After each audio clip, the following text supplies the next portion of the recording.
Bueno, entonces, ¿qué tal si comenzamos el pasaje? Y bueno, antes de leer el pasaje, yo quiero preguntarle a ustedes las dos posturas que hay con respecto a la concepción de Yeshua. No digo concepción virginal, concepción de Yeshua. Porque algunos dicen nacimiento virginal, pero eso también es algo para mí un poco mal dicho, nacimiento. Concepción realmente es la palabra correcta. Entonces, la base nosotros tenemos, ¿verdad? Que creo que todos ustedes acá creen que Yeshua fue Ben Yosef, Ben David. ¿Es así? Les pregunto a cada uno de ustedes.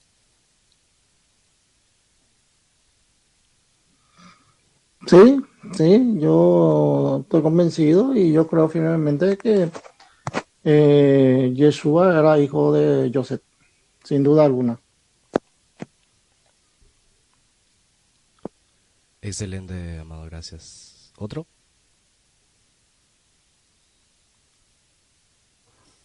Sí, pues, o José le dio sus apellidos, pero fue su concepción por medio de la Rúa Hakodesh. Bueno, es un tipo de pregunta más, pero obviamente que sí fue reconocido legalmente por su padre Yosef. Exacto.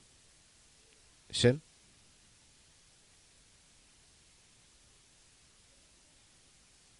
queremos escuchar también tu opinión.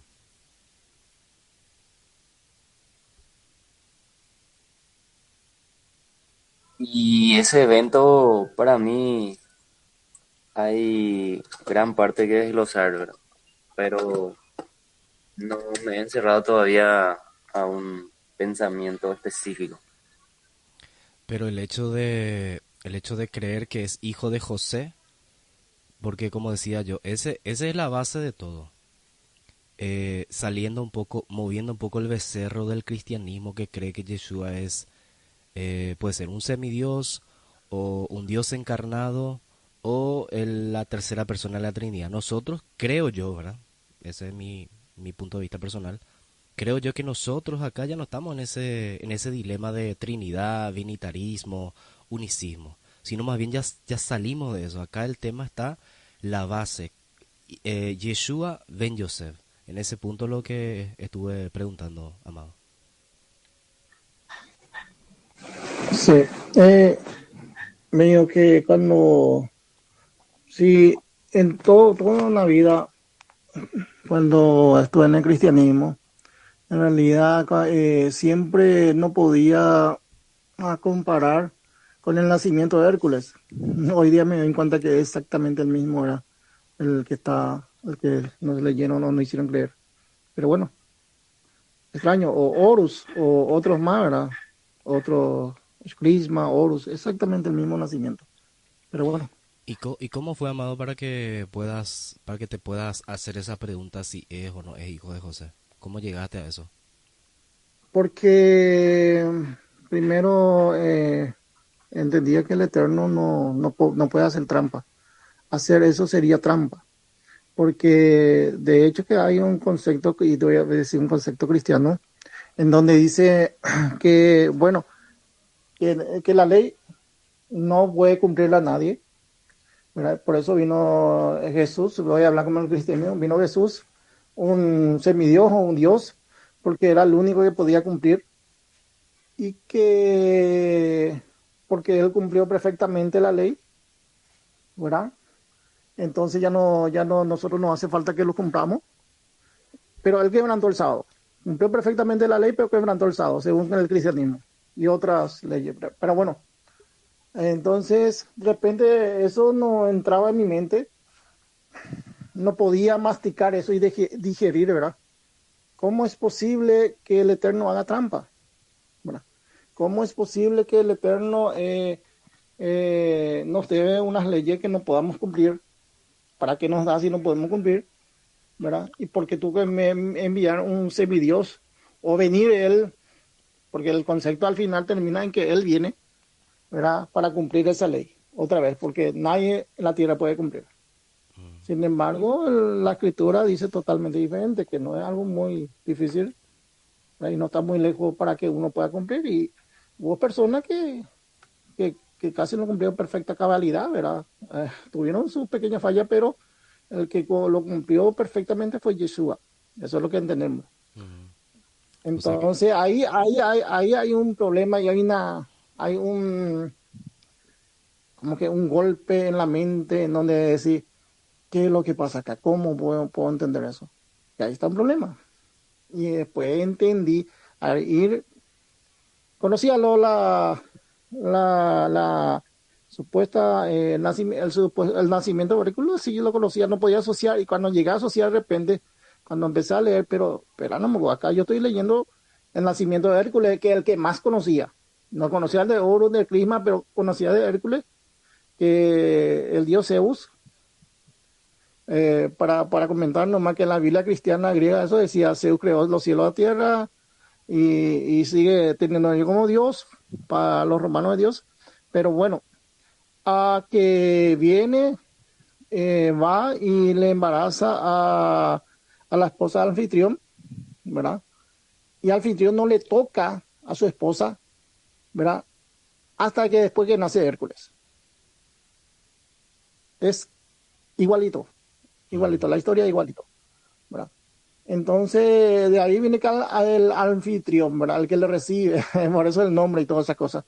Pero bueno, entonces eso golpeó fuertemente mi mente y empecé a cuestionar, algo pasa acá, ¿verdad? Y cuando me fue a investigar de cómo se creó el Nuevo Testamento, cómo apareció, qué tan confiable era, porque era, para nosotros eran un tiempo palabra de Dios, era inspiración del Espíritu Santo, ¿verdad? Y cuando entendés que no, que fue tocado, que se sacó, se metió, ¿verdad? Se agregó, se cambió y se tomó lo más conveniente, ¿verdad? Y entonces ahí empezamos se cae todo, ¿verdad?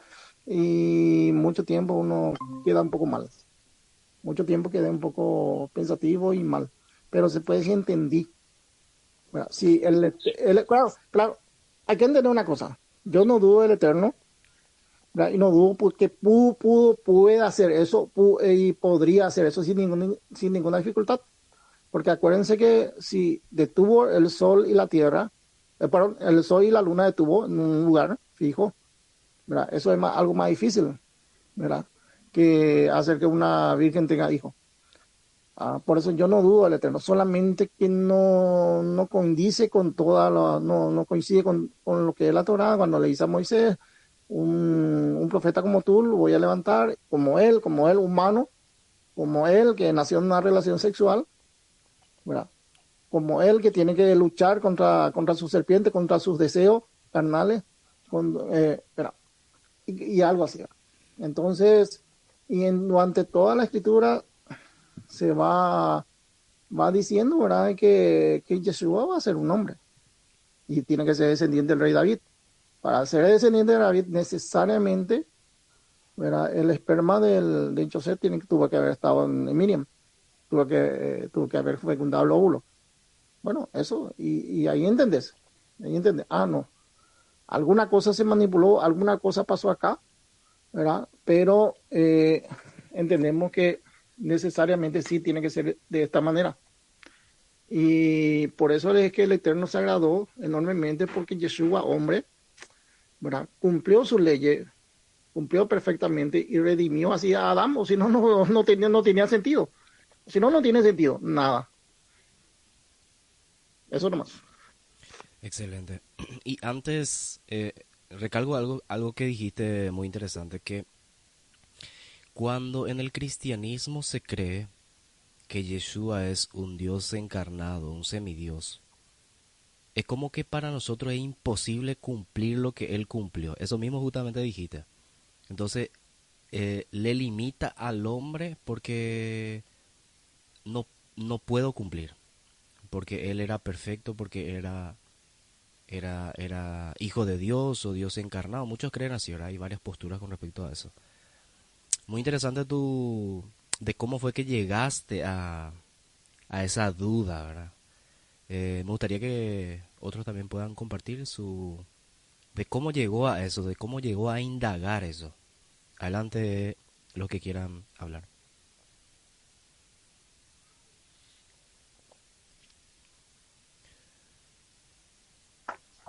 Adelante. Sí, te escuchamos. Al igual como comentaba el Javier hace un momento, es lo mismo que a mí me decía. Si el Eterno pudo abrir el Mar Rojo, pudo poner una nube, columna de fuego en el desierto, envió ángeles y detuvo el sol, etcétera, etcétera, que no se puede haber proveído de un templo para él habitar aquí en la tierra. Eso es lo que a mí me decían. Porque pues yo soy líder del cristianismo, pero fui con Palacios Elor y prácticamente lo mismo. Tiene sus peleas, sus temas de Yahshua Elohim, parte uno, parte 2, parte 3, y él ahí en todos esos temas, pues él explicaba la voz mía con la que yo hablo, ¿es otra o es la misma persona mía? Es igual, la voz del Eterno vino aquí a la tierra encarnado, porque nadie, ni un ser humano, pudo haber aguantado los golpes que le dieron a Yeshua, ser clavado en el madero y luego resucitar el tercer día. No pudo ser alguien mezclar en una persona divina. Pero yo cuando leía los textos, como lo mencionaba en audios semanas atrás de Javier Alexis, que Pablo en sus cartas decía, como dice en la Biblia cristiana, ¿va? Eh, Dios y Padre de nuestro Señor Jesús Cristo. Yo me quedaba, pero ¿por qué Pablo menciona a Dios y luego menciona a Jesús? Algo no me cuadraba, pues me empezaba a inquietar. Y en todas sus cartas decía así, pues. Y otro punto, pues ningún apóstol lo reconoció como Elohim, pues como Dios aquí en la tierra. Y lo conocieron como Rabí, y el mismo Yeshua decía, ya no llamen a nadie Rabí, porque uno es vuestro Rabí. Pero son muchas, como está esto de letras equidistantes, creo, ¿no? Que cada cierto tipo de palabras encuentras una letra. Y en muchos salmos, hermanos de raíces hebreas que siguen creyendo que Yeshua es Elohim, dicen que en ese conteo de letras aparece Yeshua en varios salmos. Ahí está, él es Elohim encarnado, él es. O si no, cuando dice el texto hebreo, Bereshit bara Elohim et Hashamaim, o sea, Aleph Taf. Ahí está, y Apocalipsis 1.8 dice, yo soy el Aleph Taf, ahí está, es lo mismo. Y no me quedaba a analizar, pues lo mismo, pues ya leyendo, investigando más, como explica Saban en sus libros, Aleph Taf, o sea, con las 22 letras hebreas, Hashem creó todo el universo, todo el mundo, y ya cambió la cosa. Pero sí, no, hay muchas interpretaciones así, más me sonó como eso, pues que Pablo Saulo en todas sus cartas menciona la separación, ¿verdad? Pero en sí hay mucha, por así decirlo, mucha mano negra, ¿va? En las traducciones. Ese es mi comentario, estimados. Y antes de eso, entonces, vos creías en la unicidad, entonces, ¿correcto? Sí, yo era de los solo Jesús. Ah, ok, Jesús, ok. no hay Trinidad. Y No después hay Trinidad, no. pasaste a Celorio y Celorio Con God the decía, Father, Yeshua es fuera, Elohim. ajá, pues Ah, era lo mismo, pues. Era prácticamente lo mismo, por eso sí me acomodé ahí, nomás que ya cuando empezó con sus rectas finales, lunas de sangre, que no te ponga la vacuna, que esto, que aquello, que la bestia, la antimachía, y siempre cada pesa va a ocurrir algo, cada pesa, y pues hasta la fecha no ha pasado nada. De hecho, el viernes, un, un compañero, un conocido, me envió un video de él. Oye, mira lo que dice este rabino. Y ya estaba hablando de la luna de sangre que va a haber ahorita en marzo. Ya le dije, sí, no te espantes, le dije, así caí yo. Dije, yo esperaba dirección en el 2020 y ya estamos en el 2025. Dije, bueno, bien, ¿no? Y no es rabino, él es de Puebla. No, yo pensé que era judío, no, pues se viste así, le dije, pero no, un judío no cree en el Mashiach. Uno sí, dije, pero la mayoría son antimisioneros. Así que claro. no te me espantes, ya andaba todo espantado. Amén. Bueno, vamos a escuchar también el comentario del hermano Shem. ¿Cómo fue en qué momento fue que llegó esa duda? Esa es la pregunta que estamos haciendo.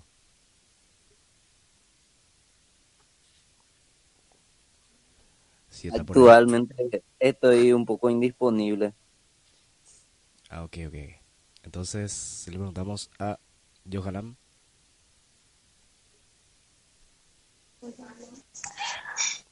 Buenas noches, Johanan Yesep.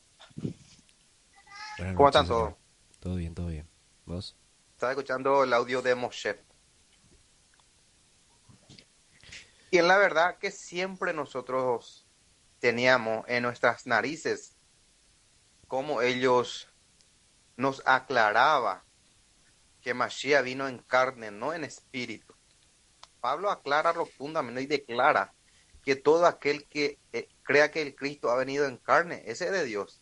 Pero el que no cree que Yeshua ha venido en carne, ese es del maligno. Y del por qué Pablo ya aclaraba eso, ya usaba esas terminologías. Porque habían bandos en las sinagogas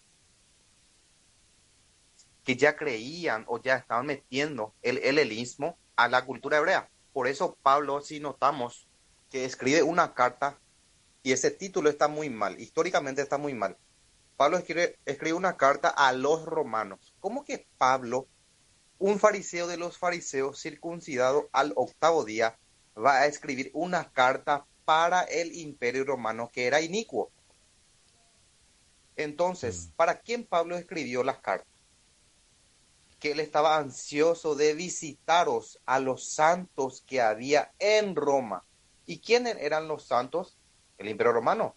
no. No, los judíos residentes en Roma que guardaba la ley de Dios perfectamente, y Pablo conocía a ese bandos hebreos y le llamaban santos.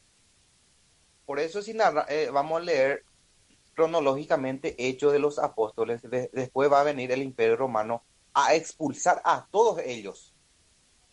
Pero ¿quién se va a quedar después en esa sinagoga? No sabemos históricamente si esa sinagoga fue destruida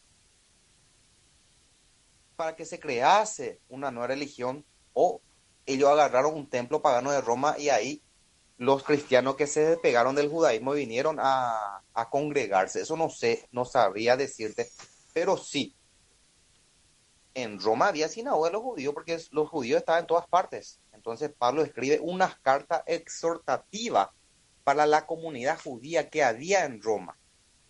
Estoy ansioso de visitaros y de anunciaros la buena noticia. ¿Y qué era la buena noticia? ¿El Nuevo Testamento? No, no existía. Pablo nunca usó un Nuevo Testamento. Pablo se fue a hablar, justamente hoy estaba narrando Hechos de los Apóstoles, capítulo 13, desde 13 en 52. Y Pablo dice que entraba ensado en la sinagoga de los judíos y agarraba un asiento y los fariseos le decían, Pablo, levántate. Si tienes algunas palabras de exhortación para el pueblo, le decían los fariseos. Entonces, no hay una comunidad aparte, por ejemplo, del judaísmo del primer siglo. El judaísmo como tal no es una institución religiosa. A Israel nosotros le conocemos como judaísmo, pero el judaísmo estaba dividido en varios movimientos, tenían varios pensamientos, todo eso conocemos nosotros. Entonces, en nuestra narices nosotros teníamos las cartas de Pablo advirtiendo ya que Jesús ha venido de la cera de David, de la simiente de David, según la carne. Y todo lo que han creído de esa forma, ese es de Dios. Pero el que no ha creído de esa forma, están en contra de Dios. Pablo ya aclaraba exhortativamente a esos bandos, judíos hebreos, judíos griegos, judíos prosélitos de justicia y los temerosos de Dios. ¿Y el por qué aclarar eso? Porque ya había mucha disputa. Teológicamente ya se estaba creando, ¿verdad? A través del helenismo. Entonces, en nuestra análisis nosotros tenemos que Yeshua, el Hijo del Dios viviente, es creado el segundo Adán acá en la tierra. Y como dije el hermano Moshe, el Ale y la Tap, no es literalmente, nosotros no podemos que Yeshua estaba ya en el seno del Padre como la Ale, sino que el proyecto Mesías, en la mente, en la acción de Dios, ya estaba el proyecto Mesías. Y ese proyecto Mesías se encarna, ¿verdad? ¿En quién? En Jesús. Se encarna, la palabra de Dios se encarna Y fue, como dice en los escritos, y Dios fue encarnado, dice. ¿Y cómo fue eso? Que Dios, el proyecto de Dios, la acción de Dios, se mete en ese hombre mortal, se encarna, le agarra, esa Shejinah le viste como, con ese esplendor. Cuando Jesús fue bautizado, por ejemplo, ¿verdad?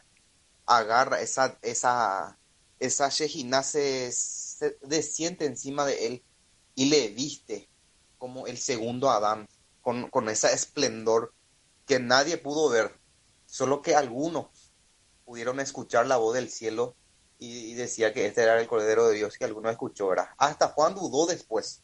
Bueno, eso es otra cosa, ¿verdad?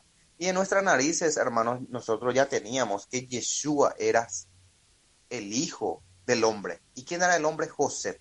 Porque Yeshua nunca dijo, cuando el hijo de José venga en las nubes, porque guardaba la identidad de su padre para no cometer idolatría. Porque supongamos que yo soy el hijo de José, cuando el hijo de José venga en las nubes, dichoso es el padre que te crió, iba a decir también con lo mejor le dijeron a la Virgen María.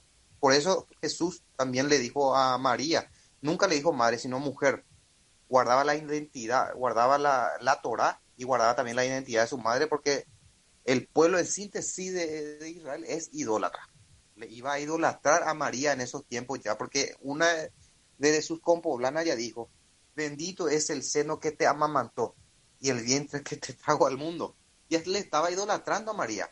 Más bien, bendito es el que hace la voluntad de mi Padre. Yeshua engrandecía a Dios, pero guardaba la identidad de la Torá y también a su madre y a su padre. Por eso siempre usó el término el hijo del hombre, ¿verdad? En vez de decir el hijo de José. O también el hijo del Ben Adán, porque él era el segundo Adán. Entonces, lo que le quiero aclarar es el punto. Yeshua es de la cera de David, del linaje de David según la carne. Por tanto, es el Mesías de Israel. Por lo tanto, el Mesías histórico, el Jesús histórico, el Jesús judío, a medida que pasaba el siglo, la teología creó un Jesús de la fe y venía implementando teológicamente un Jesús figuretti.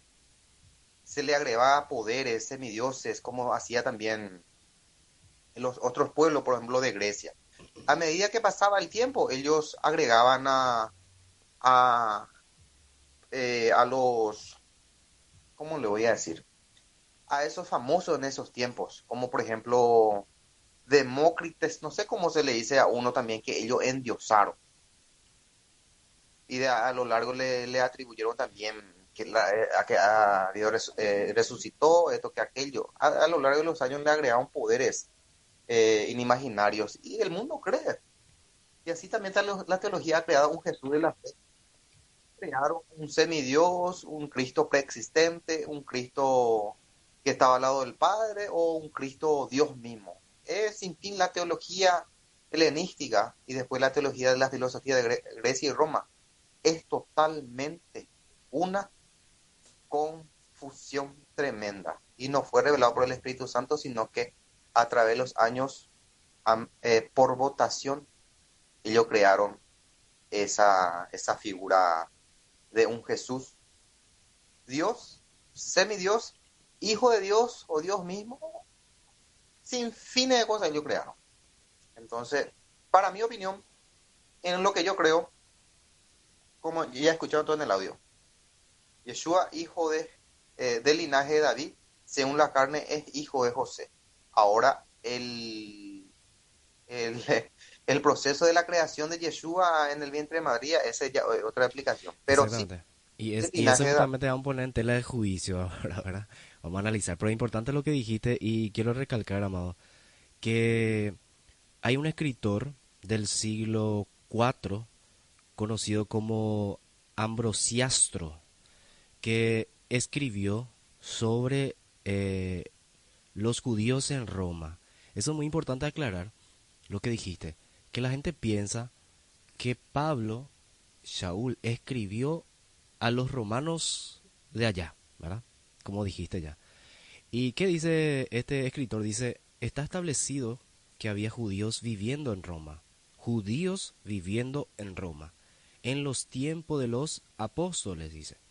y que los judíos que habían creído en Mashiach dieron a los romanos la tradición que se debía profesar a Mashiach, pero manteniendo la Torah, la ley, dice.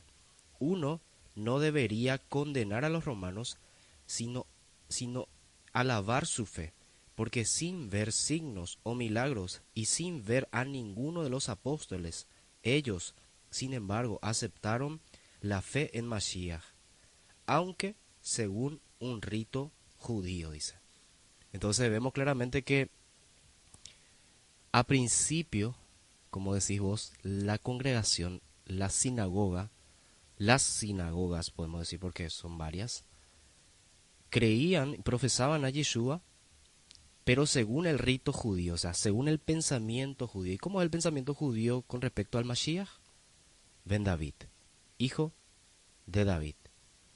Entonces tengo entendido que los judíos de Roma fueron expulsados en el año 50 por el emperador Claudio, creo, puedo estar equivocado, y que luego volvieron en el 67 con el hijo de Claudio cuando le dijeron retornen. Es en ese punto donde vos tocaste, donde se quedó la sinagoga, porque me imagino que había sinagoga, ¿verdad? Y como dijiste, bueno, sabemos si esas sinagogas fueron destruidas o qué pasó con ellas, no sabemos.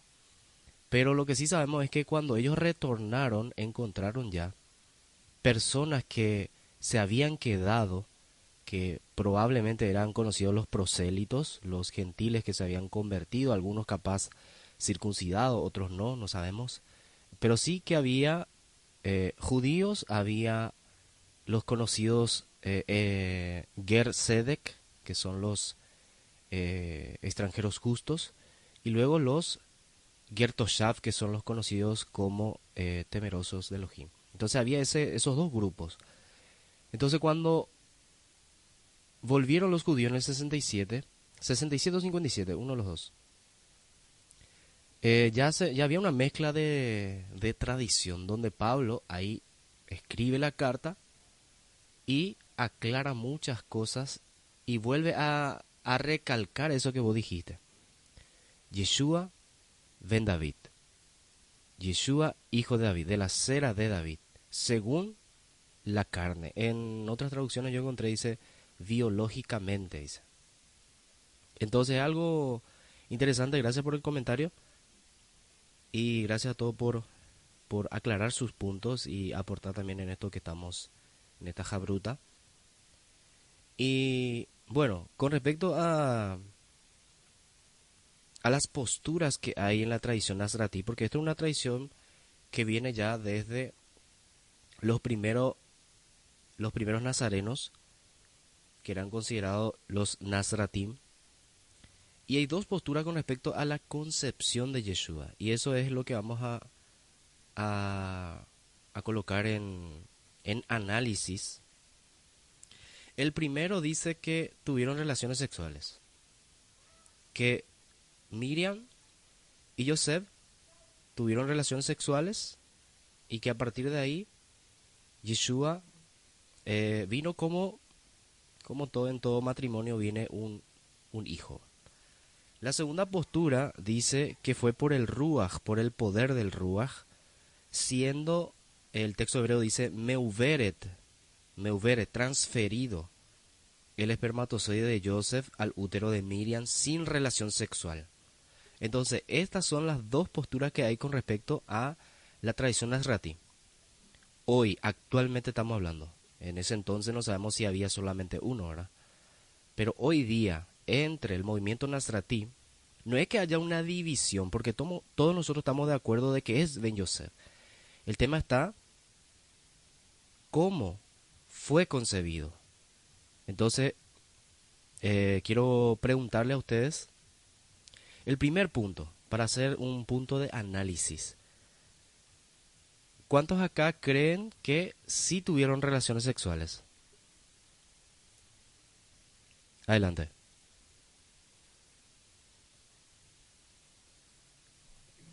Bueno, Yo, no, yo pienso que fue la segunda. así como hoy en día, lo que hacen las mujeres la fertilización in vitro, ¿verdad? Porque según el texto hebreo dicen que María era una alma y creo que no, ella no podía ovular, por eso dice que, bueno, mi postura no va a dar mi crítica, va a ser, mi postura es que sí fue la segunda opción. Ok, excelente. Elías, Sí, yo sí creo que tuvieron relaciones sexuales y que no hay nada en eso, no hay nada malo. No, ¿qué le saca a Yeshua que haya nacido de una relación sexual? ¿Qué le saca? No le saca nada. Y otra que no hay ningún problema tampoco, ¿verdad? Con eso, ¿verdad? ¿Por qué, por qué tenemos que ir más allá?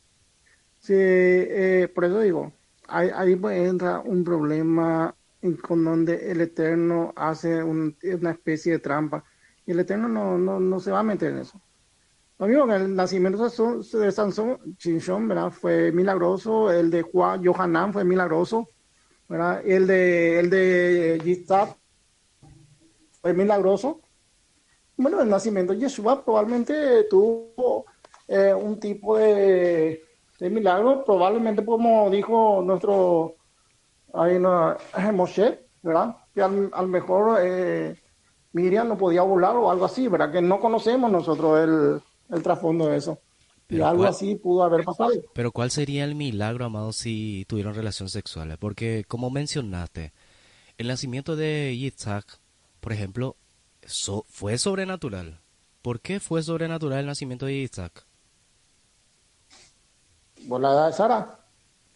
Exactamente, o sea, Sara estaba en un estado ya que no podía más tener hijos.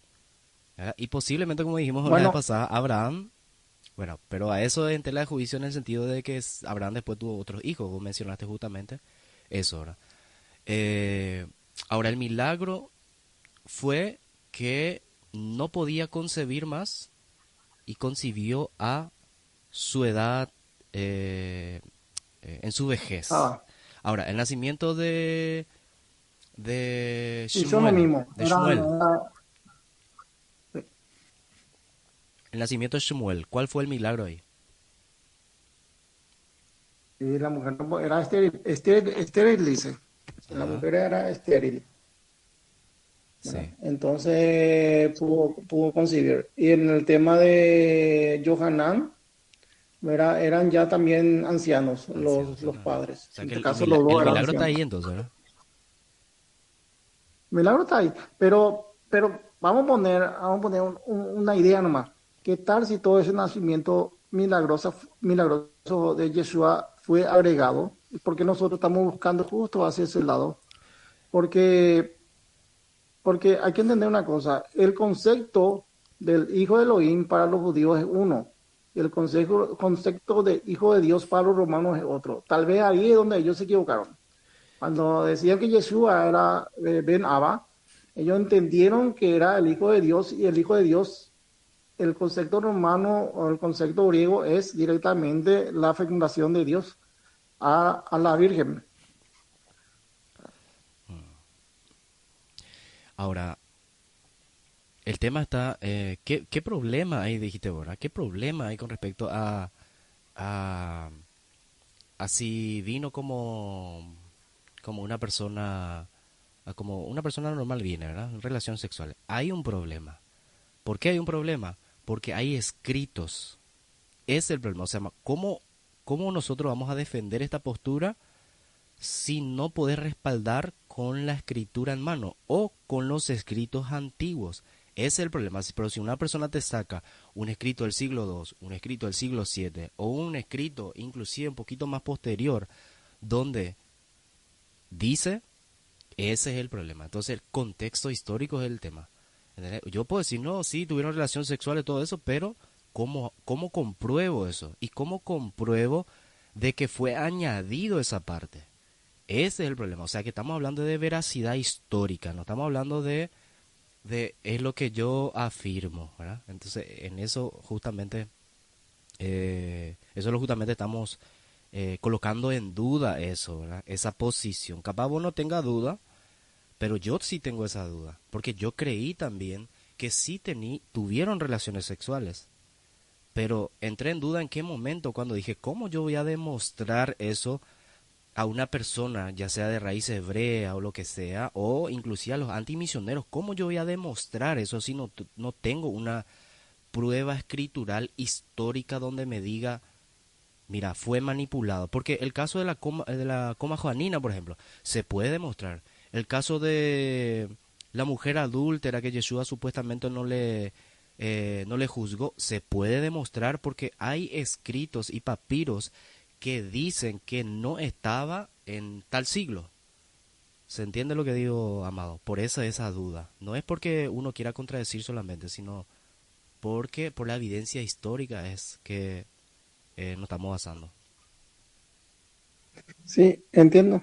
Pero sabe que, Dan, te voy a decir una cosa muy Sí, sí. interesante, ¿no?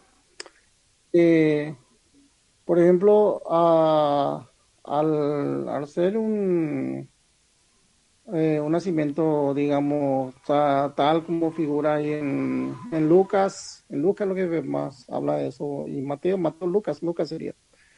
Entonces hay un problema con eso, de que ya no hace descendiente del rey David, evidentemente, no, algunos dicen adoptivo, que esto, que papá, no tiene nada que ver. Cuando vos te vas leyendo la Torah, es netamente le descarta como Mesías.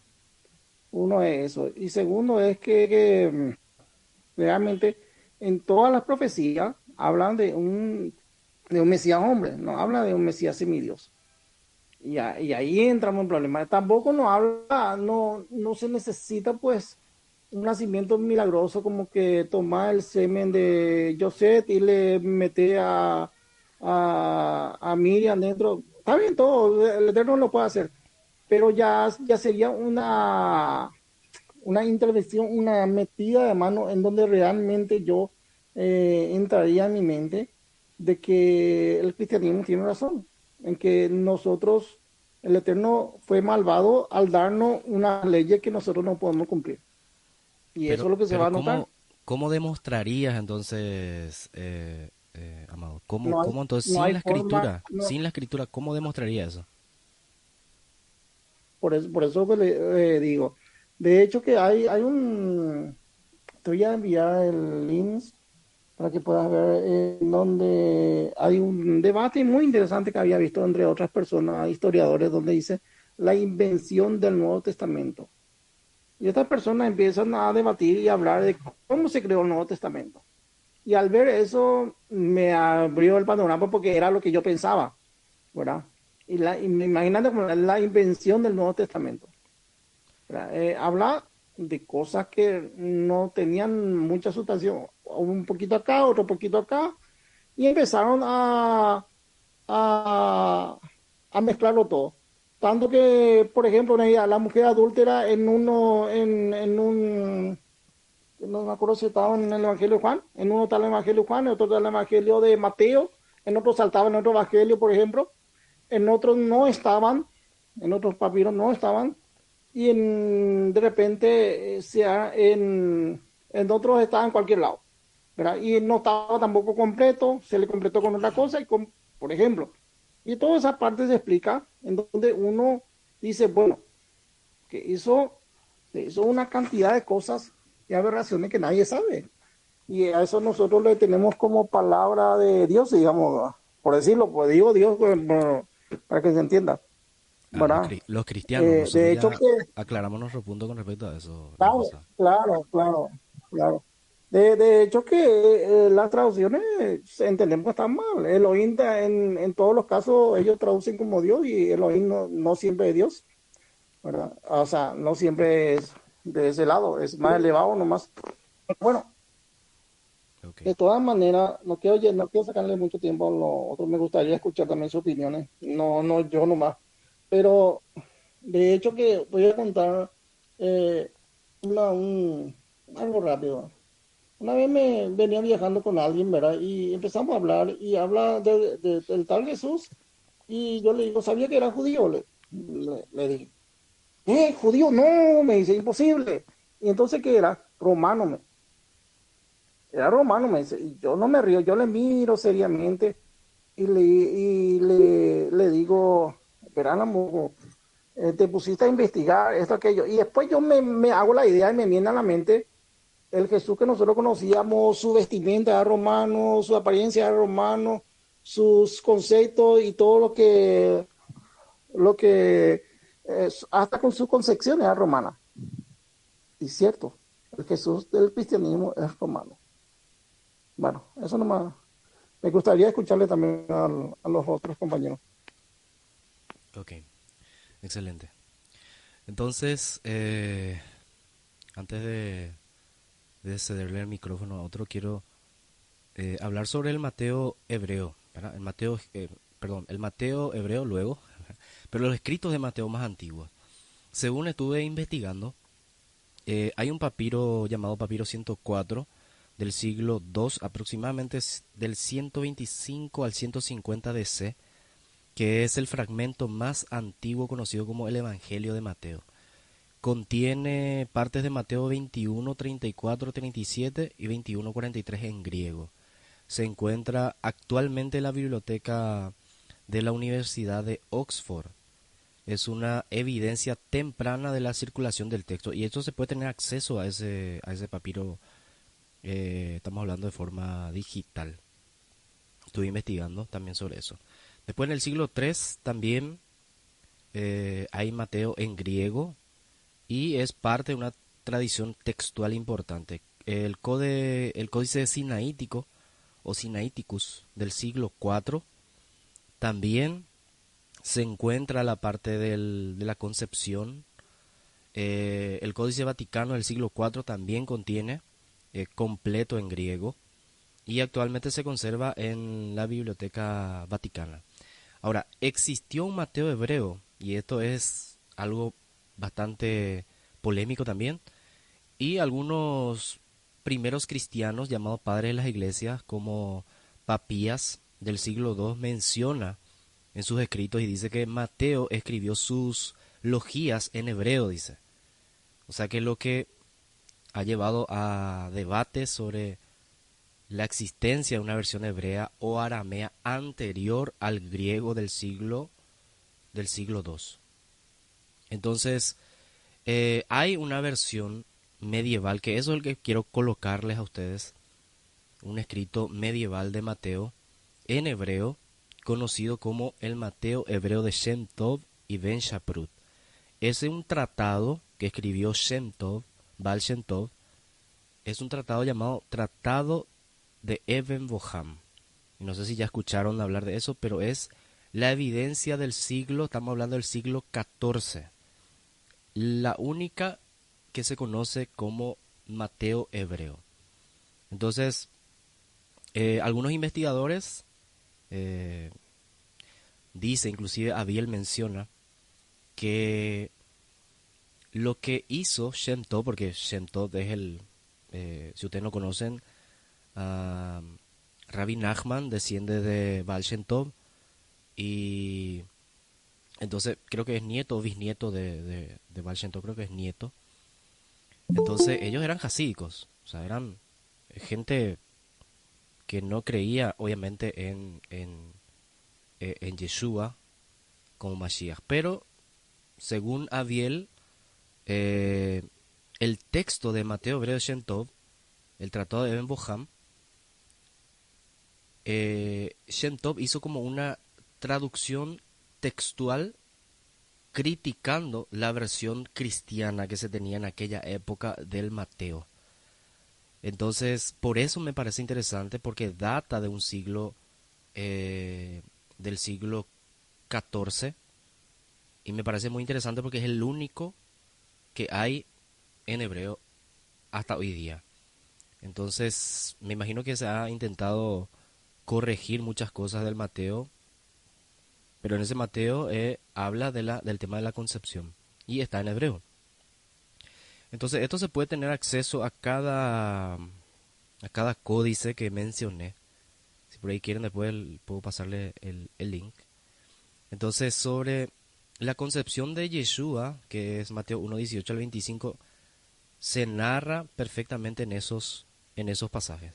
Y antes de leer el texto para poder hacer el análisis, quiero darle espacio a otros para que puedan también opinar? Adelante, señor Shem.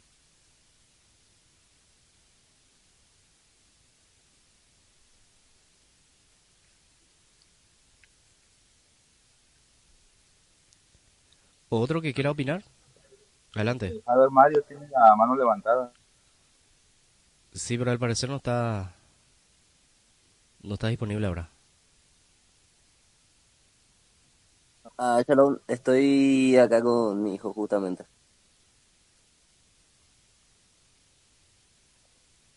Si puede comentar otro hermano. Ok, ok. Ok, bueno, mi comentario sería pues respecto a como mencionaba el Javier anteriormente, va, que no hay ningún problema si Yeshua nació de como nacen los seres humanos, ¿no? Pero Pablo dice en sus escritos, va, que el segundo Adán tenía que ser un espíritu vivificante y Adán pues nació de la Adamá, ¿verdad? De la tierra. No hubo una concepción, no nació dentro de una mujer, ¿va? En el caso de Yeshua sí lo hizo, ¿va? Y Saban explica que Yeshua tenía que ser andrógino, tener como el primer Adán, células, el lado femenino y el lado masculino. Entonces, el milagro aquí, como yo lo voy entendiendo, como lo he entendido, es que se le apareció un malaj, un mensajero a Yosef.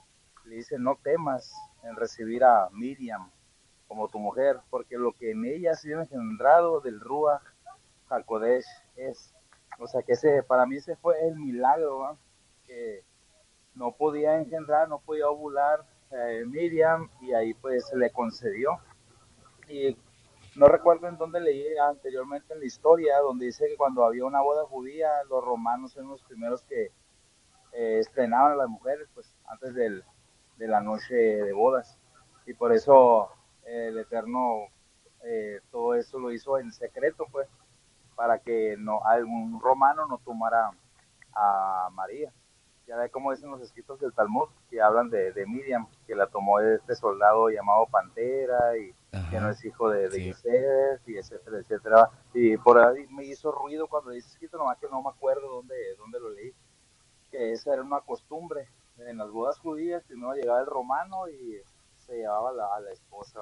Yo pienso que aquí el milagro de la concepción fue en que no habían tenido eh, no Su sé, matrimonial, consumación. por así decirlo, su consumación matrimonial, y ahí se fue engendrado. Y lo otro que, pues, como explica Saulo de Tarso, que tenía que ser como el primer Adán. Ese es mi comentario. Pero muy, muy bueno cada uno de sus aportes. Excelente, Moshe. Bueno, Johanan, ¿quieres hacer algún comentario?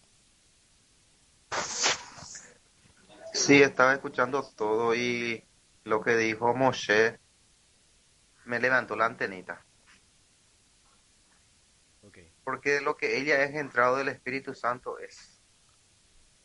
Ajá. ¿Y qué el Espíritu Santo? ¿Qué el Ruach HaKodesh? El conocimiento superior, ¿verdad? O sea, que el Ajá. conocimiento pleno, ¿verdad?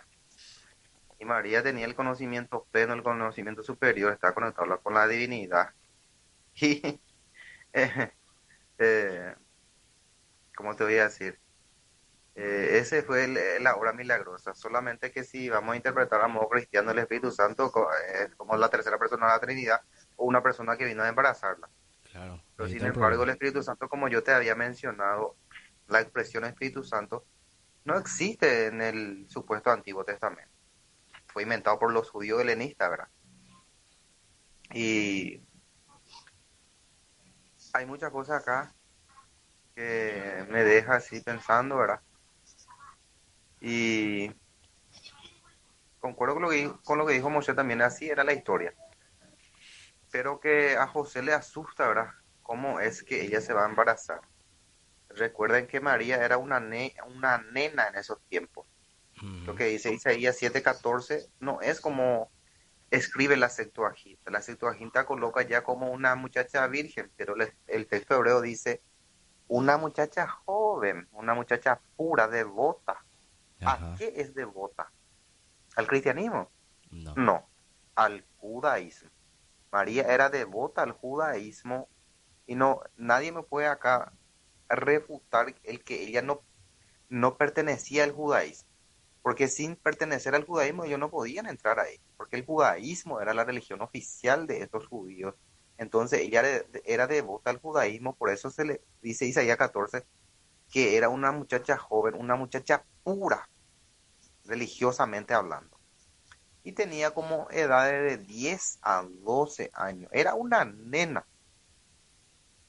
Y concuerdo plenamente que no llegaba todavía a sus días. No está todavía preparado para eso. ¿Cómo puede ser esto? Que esto a mí no me puede pasar o no conozco varón. El Espíritu Santo, el conocimiento pleno, vendrá sobre ti y te revelará. Ahí lo que hay una cosa un poco difícil de explicar. ¿Por qué? Porque los textos receptus que nosotros tenemos, como se dice, nos da una explicación exacta de eso y del por qué, porque eso, bueno, es el plan de Dios que nos explique, ¿verdad? Sino que creamos en su palabra y que el pregonero sería que iba a llevar la palabra de Dios, que era Mesías, ¿verdad? Por eso es que no se narra muy bien explícitamente este acontecimiento y del por qué. Justamente hoy estaba debatiendo y ¿cuáles textos son los más antiguos? Dicen que ellos es el libro de Marcos, que data del año 67 hasta el año 70, antes de la destrucción del templo. Y después observé que el libro de Mateo data del año 50 hasta el año 70, antes de la destrucción del templo. Y el texto de Mateo fue escrito por una mente muy judía, especialmente para los judíos. Y concuerdo perfectamente con el profesor Montserrat Torrent cuando dice que el Nuevo Testamento, el supuesto Nuevo Testamento, fue escrito todo en arameo, pero que fue destruido por los helenistas.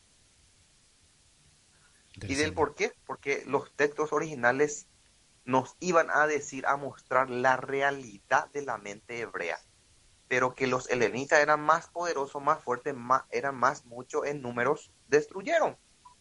Por eso te dije al principio, no sabemos qué pasó en la sinagoga cuando los romanos expulsaron a todos los judíos. Ajá. Puede ser que cuando le expulsó a todos los judíos, con sus obras malditas, como dice Martín Lutero, vamos a quemar todos sus libros, porque eran antijudíos. Y ellos no querían saber nada de los revoltosos judíos.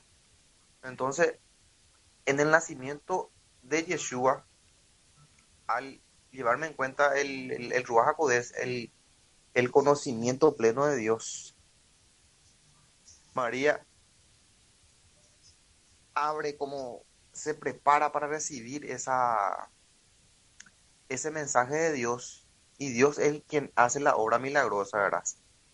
Y si no tuvo relaciones milagrosas, es que inyecta, ¿verdad?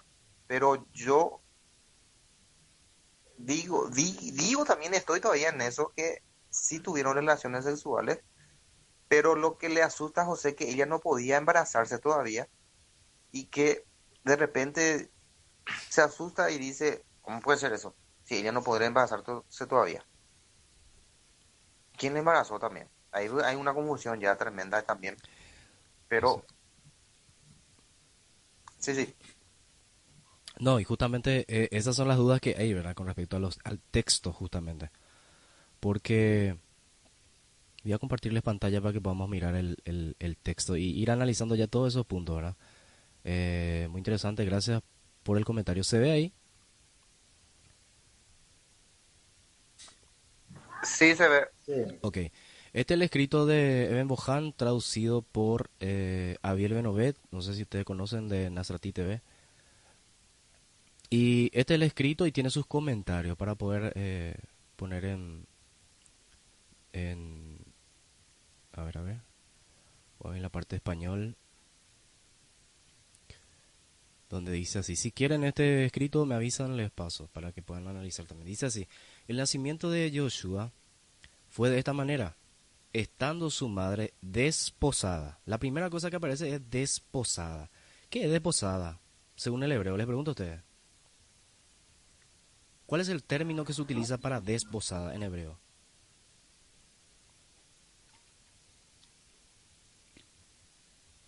En realidad, desposada ya estaba casada, ya estaba comprometida, ya estaba ya. teniendo ya algo serio, ya con el acto relaciones sexuales. Así yo entiendo eso. Desposada en hebreo dice meorasá es la palabra en hebreo que aparece en en el manuscrito. Y este es el manuscrito acá. Podemos mirar, a ver, más arriba. A ver si hay más arriba, más arriba. Acá cuenta sobre la genealogía, un poco más abajo. Meorasá es la palabra que utiliza el escrito. Acá vemos nosotros. Aquí está, esta es la palabra, meorasá. Meorasá. Y meorasá significa estar en un estado de compromiso. ¿Qué dice el comentario ahí de Abiel? Dice, ya había consumado el desposorio, o sea, la primera fase del casamiento. Socialmente y legalmente tenía el estatus de mujer casada, aunque no habitase junto a su esposo. Por eso es llamada esposa. No temas tomar a tu esposa. O sea, ¿qué quiere decir eso? Según lo que yo entiendo, ¿verdad? Que ya pasó por el proceso de erusim, que es el primer paso que hace los judíos en ese entonces, el primer paso que hace para tomar un compromiso. Pero a partir de ahí ya estaba reservado para el hombre. Y ese tiene un tiempo. Y se le dice compromiso, ¿verdad? Y tiene un tiempo determinado que es, según los escritos, hoy día entendemos que es un año. O sea, ella estaba desposada, o sea, ya estaba comprometida, meorasá, para matrimonio. Como dice el comentario, ya había consumado el erusin, que es la primera fase del casamiento. Social y legalmente tenía el estatus de mujer casada, o sea, ya no podía, si ella, por eso es que dicen que Yeshua es hijo de adulterio, dice los judíos, ¿verdad? ¿Por qué? Porque ella ya estaba comprometida con Joseph. ¿Se entiende? Ya estaba comprometida. Y dice, ¿desposada con quién? Con Joseph, antes de que él tuviera relaciones sexuales conyugales con ella, dice. Y el comentario dice, antes que la conociera. Antes que la conociera, dice.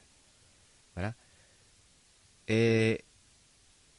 Antes de que él tuviera relaciones conyugales con ella, llegó a estar fecundada.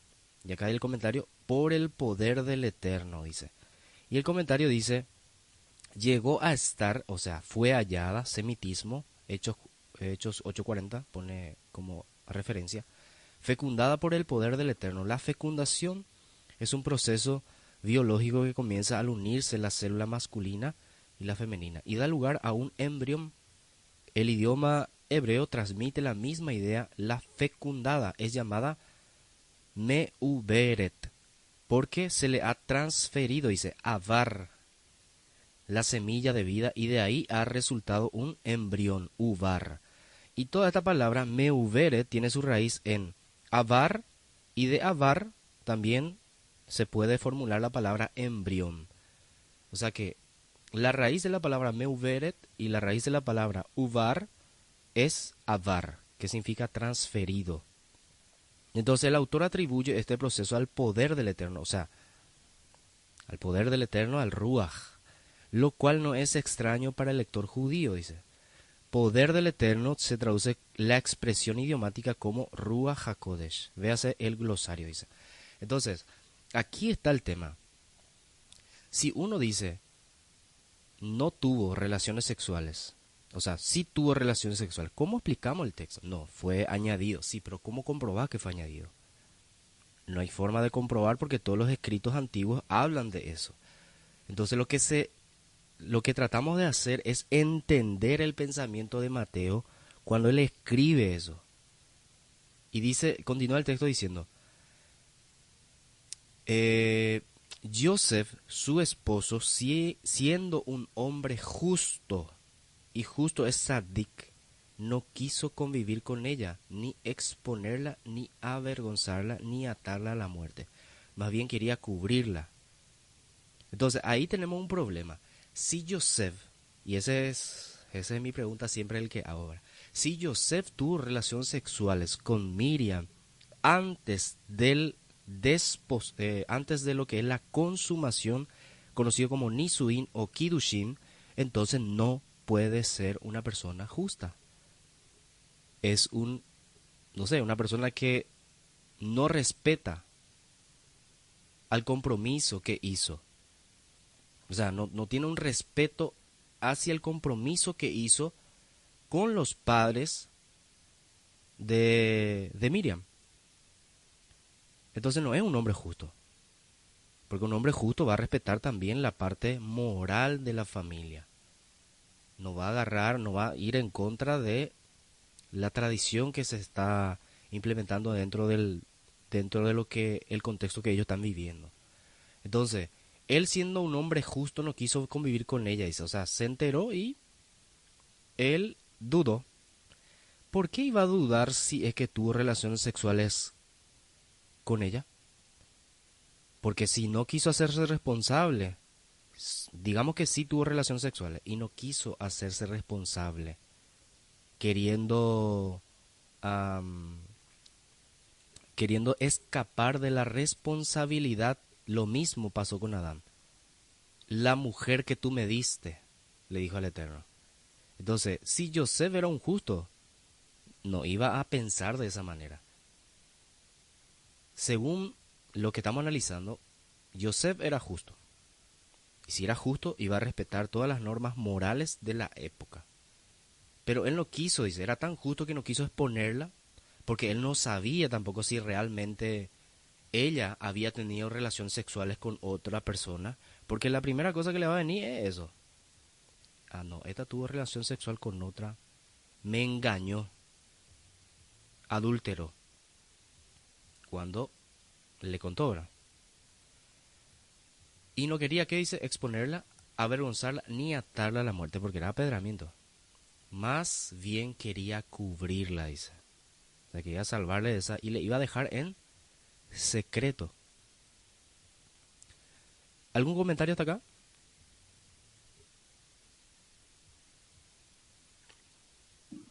Sí, la consulta es para el hermano que dijo que Miriam tenía 12 años cuando eso, ¿de dónde sale eso? ¿Por qué 12 años, verdad?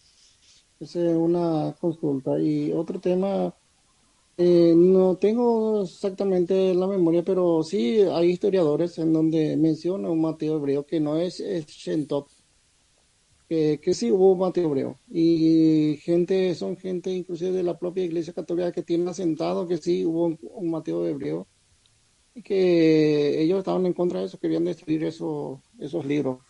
Estaban del Nuevo Testamento en hebreo, estamos hablando por el siglo II, más o menos, ¿verdad? Pero bueno, eso a medida de comentario, no tendría que buscar eso, dónde está, pero sí, sí recuerdo bien eso. Esa información, por ejemplo, es muy importante, Amado.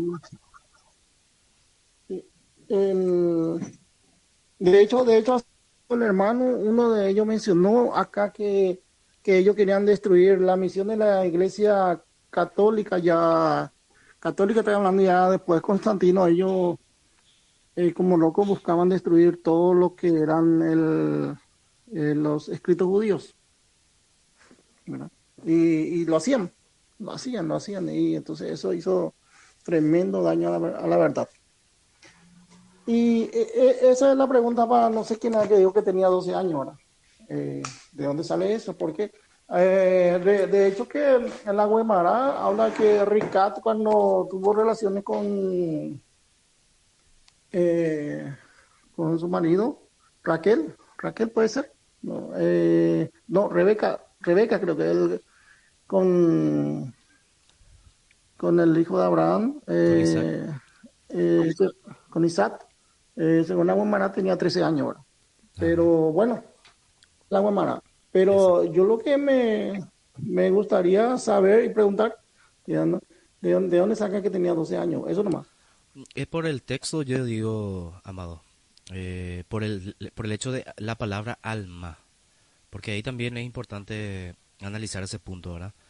Porque, eh, bueno, no sé si el hermano quiere explicar un poquito su punto. Muchachas jóvenes, bueno, no sé hasta qué edad, ¿verdad? De repente, ¿verdad? Sí que entiendo al mate Sí, y Betulá y todas esas cosas que ya, bien. Pero no sé si hay algún texto en algún lado que te diga que tenía 12 años, ¿verdad? Podría ser 14, 15, digo, o 16 tal vez. sí, en edad de casamiento siempre, ¿verdad? Pero adelante, Sí. amado, adelante.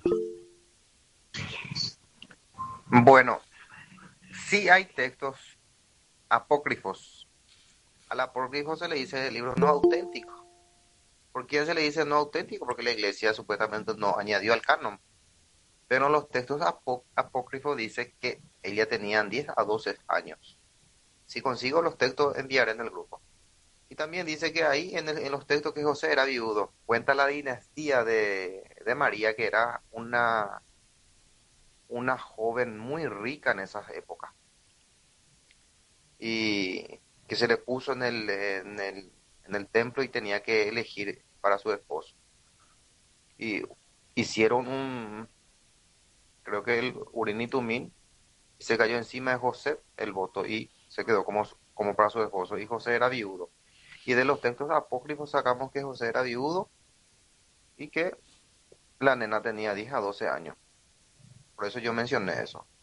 Y le aclaro, para mí, por ejemplo, no existen textos apócrifos porque yo no estoy bajo del dominio de la secta romana. Entonces, todos los escritos judíos a priori, no tan posteriori, podemos analizar y de por qué fueron desterrados. ¿Por qué? Porque contienen muchas informaciones valiosas que nos pueden dar, o sea, que sacar a la luz qué fue lo que pasó en realidad. Por eso mencioné o dije que tenía 10 a 12 años. Ok, excelente. Creo que voy a traer esa explicación también un poquito más adelante del texto para que podamos entender los términos que se utiliza y según la tradición y según también los escritos judíos, según el Talmud y los tratados, los tres términos que se utiliza para las diferentes edades, que son Nara, Alma y Betula, que son tres términos que se utiliza para tres edades. Entonces, continuando el texto dice que Joseph era un hombre justo que no quiso convivir con ella, ni exponerla, ni avergonzarla, ni atarla a la muerte, más bien quería cubrirla, dice. Mientras reflexionaba sobre esto en su corazón, se le apareció en sueños un mensajero diciendo, Joseph, hijo de David, no temas a tomar a tu esposa, o sea, no temas para poder eh, continuar con el compromiso y llegar a la consumación o a la boda, al Kiddushim. Miriam, ya que está fecundada por el poder del Eterno, dará a luz un hijo y llamará su nombre Yoshua, porque, dice porque, él liberará a su pueblo de sus iniquidades. Todo esto sucedió para completar aquello escrito que procede del Eterno a través del profeta. Ahí está la clave, amados. Ahí está la clave. Por eso digo, ¿cuál es el milagro si tuvieron relaciones sexuales? Porque, por la profecía, he aquí la joven concebirá y dará a luz a un hijo y llamará su nombre Immanuel. Claramente esta profecía era para la esposa de Isaías, pero que al parecer era una alma también. Queriendo decir, Elohim está con nosotros. En cuanto Joseph despertó de su sueño, hizo exactamente como le había ordenado el mensajero del Eterno, y tomó a su esposa, pero no tuvo relaciones conyugales con ella, hasta que dio a luz a su hijo. ¿Al hijo de quién? Al hijo de Joseph, a su hijo. Y él le puso por nombre Yoshua. Él le puso por nombre Yoshua, no ella. Y era su hijo, como dice, hasta que dio a luz a su hijo primogénito, al hijo de Joseph. Y él le puso por nombre Yoshua.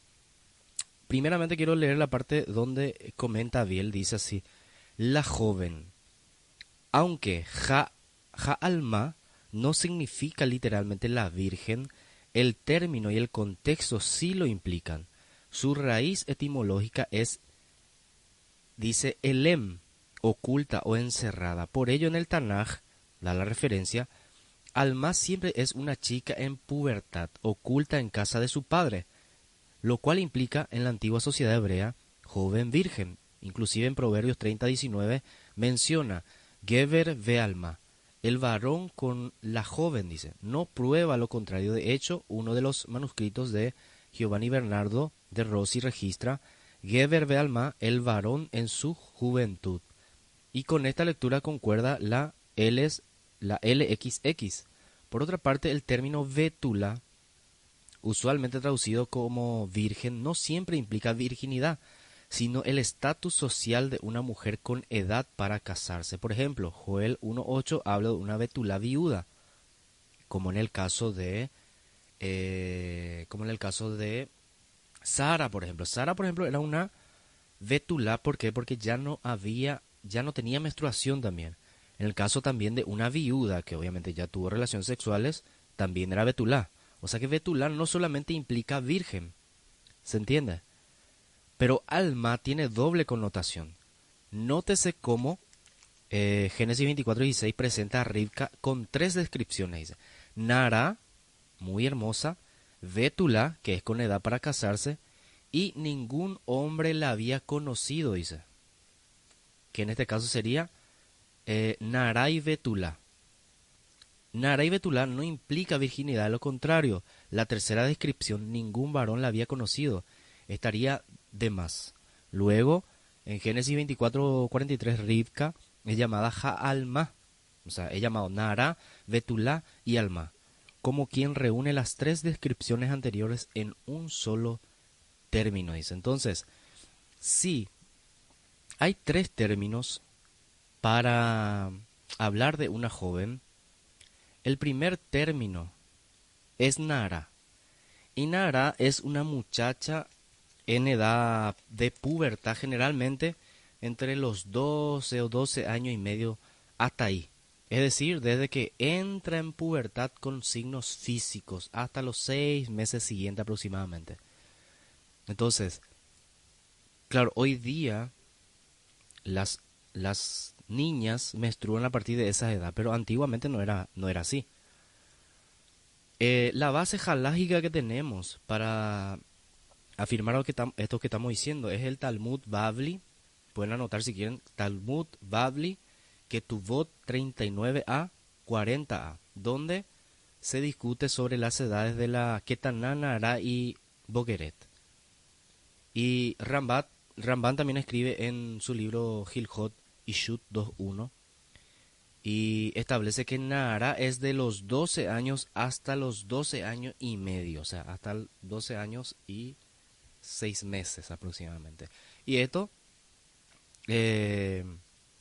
como, como Miriam estaba desposada, perdón, y no convivía aún con Joseph, según la costumbre del primer siglo, probablemente tenía entre 12 y 14 años. Ahora, el término que se utiliza y que utiliza Mateo es he aquí la virgen, dice, o he aquí la joven, perdón, he aquí la joven concebirá. O sea que ya estaba en edad de casamiento, por esa razón que ya se había comprometido, o sea que tenía más de 12 entonces. Después tenemos el término betula, que eso no implica una edad exacta, sino un estado físico, que puede ser o virgen, o viuda, también se aplica a viuda, o la mujer que no menstrua. ¿Se entiende? O sea, betulá es la condición que está la mujer antes de menstruar, después de menstruar y también cuando queda viuda y no tiene relaciones sexuales. ¿Se entiende? Entonces, mujer que no ha tenido relaciones sexuales, decir que betulá solamente se aplica a eso, no. Según la escritura, en tres condiciones se aplica. Antes de menstruar, cuando deja de menstruar, como el caso de Sara, y cuando es viuda, que cuando no tiene relaciones sexuales. Sabemos nosotros que las viudas eran muy difíciles en aquel entonces volver a casarse. Entonces eran consideradas bétula. El uso para esa palabra, como dijimos, en Bereshit 24:16, donde Rivka es llamada bétula, Y dice, y que ningún hombre la había conocido. O sea, que, ¿qué quiere decir eso? De que también Rivka, al parecer, era una Nara Betulá, dice el texto. Nara Betulá, dice. Doble. Y les voy a leer para que podamos, para que no digan que estamos solamente diciendo, ¿verdad? 24, Génesis 24, Bereshit 24, 16. 24, 16. Dice, y la muchacha era de apariencia muy hermosa, virgen, a la que ningún varón había conocido, y descendiendo a la fuente llenó su cántaro y lo subió. En hebreo dice, Vehanara tovat maremeot vetulá, dice. Primero dice Vehanara, o sea, y la muchacha, y la joven. Nara dijimos entre aproximadamente 12 a 12 años y medio. Después describe su condición. Tovat maremeot vetulá, dice. O sea, vetulá implica entonces en ese caso que todavía no estaba, no había menstruado. Veishlo yeda vateret jaina vetamale kada vetal. Entonces, ningún hombre había conocido, ahí ya te dice que era virgen, en pocas palabras. Entonces, en otro pasaje, sí menciona que era Alma. O sea, era una muchacha joven escondida en la casa de su padre en edad de casamiento. Según lo que, según lo que entiendo yo. Después tenemos la otra condición que es la que menciona el escrito de Mateo, que es alma, ¿verdad? Y se traduce como virgen, pero eso es algo mal traducido de la Septuaginta, porque la Septuaginta, por ejemplo, dice, eh, agrega la palabra para esa palabra alma, agregan lo que es la palabra partenos. Y la palabra partenos es literalmente es virgen. Pero alma no significa solamente virgen, sino más bien porque tiene su raíz en la palabra alam, que significa oculta, como decía el comentario de Abiel. Entonces, implica algo oculto, como su feminidad aún resguardada. Por eso muchos sabios vinculan indirectamente con la virginidad también, en su sentido técnico. Entonces, el término alma era una mujer joven en edad de casarse, normalmente viviendo en casa de su padre.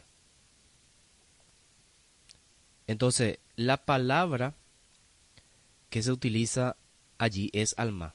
Y es un texto más, o un término, por así decirlo, más poético, que implica juventud, recato y también potencial nupcial también, o sea que ya está en edad de casarse.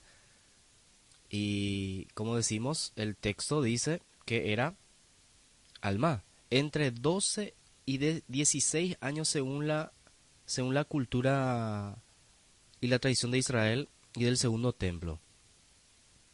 Y también Rivka, como dijimos, más adelante en el texto de Génesis, es llamado Alma.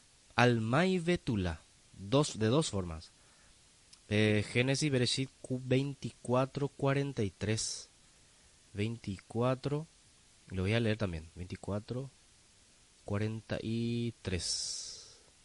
Dice aquí, heme aquí de pie junto a la fuente de agua. Sea pues que la doncella que salga a sacar agua, a quien yo diga, te ruego que me des de beber un poco de agua de tu cántaro. Dice, Hinanoji nitzav al en jamain bejaya ja alma hayotzet lishod beamarti. Entonces vemos ahí que le describe ahora como alma. Le describió como Nara, como Betula y como alma. Nara, una niña entre 12 años y medio, Betulá su condición física y Alma que estaba oculta en edad de casamiento. ¿Se entiende? Entonces, según la tradición, se aplican las tres condiciones, también se aplica a Miriam. Según la fuente jalágica, según los evangelios, mal llamados evangelios, y la tradición, y según Isaías 7:14, como costumbre cultural. Entonces, el texto menciona alma. Quiere decir entonces que allí hay un problema cuando decimos que Joseph tuvo relaciones sexuales con Miriam. Porque si no el texto, entonces, o le nombraría Betulá, ¿verdad? Porque también se aplica, como dijimos, a una mujer que ya tuvo relaciones sexuales, pero que es viuda. O que no haya tenido todavía su primera menstruación. Entonces, no sé si ustedes están viendo el problema que hay con respecto al texto. Y también el problema que hay con el texto hebreo de Isaías. ¿Algún comentario que quieran hacer hasta acá?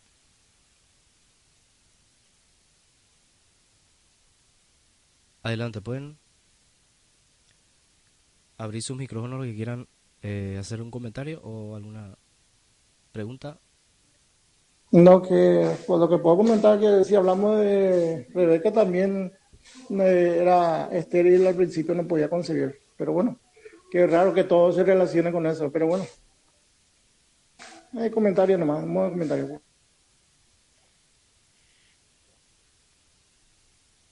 Exactamente, un buen punto también, Amado. Que luego fue estéril también, ¿verdad?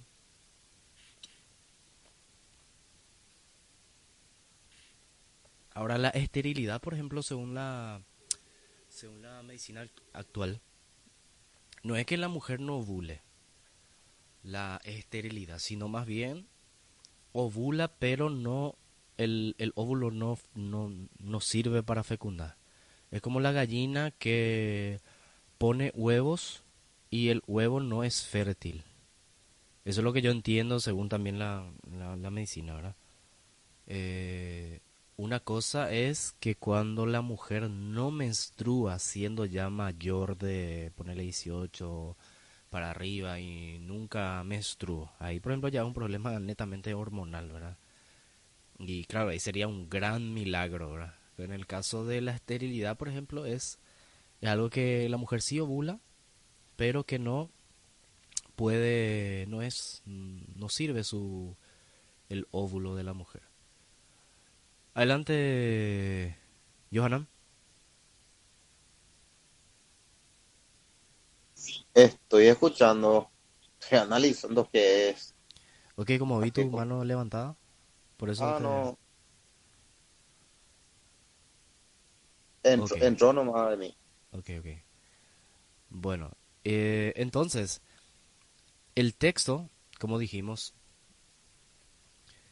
por eso es que le digo que es un tema, esto es un tema que es un tema de análisis todavía, ¿verdad? Porque, ¿cómo arreglamos el texto? ¿Cómo arreglamos el texto si el texto dice que no tuvo relaciones sexuales, pero nosotros sí afirmamos que sí tuvo relaciones sexuales? Entonces, es un tema bastante controversial. En mi caso, como le había comentado en algún momento, cuando leí el libro llamado Yeshua y la Cábala, entendí, al principio no entendí esto que es el tema del Meuveret, de la transferencia de semilla de Joseph al útero de Miriam. Yo no entendía esto por el hecho de que no conocía la mística, que según la mística habría una posibilidad de eso. Entonces, lo interesante también acá que el comentario de Abiel dice, no temas a tomar tu esposa, está fecundada por el poder eterno. Dice, la historia del nacimiento de Yoshua guarda similitud con el nacimiento de Moshe, según antiguas tradiciones judías. Éxodo 12, 1 al 2 narra: un hombre, Amram, de la casa de Leví fue y tomó a Jochebed, una hija de Leví.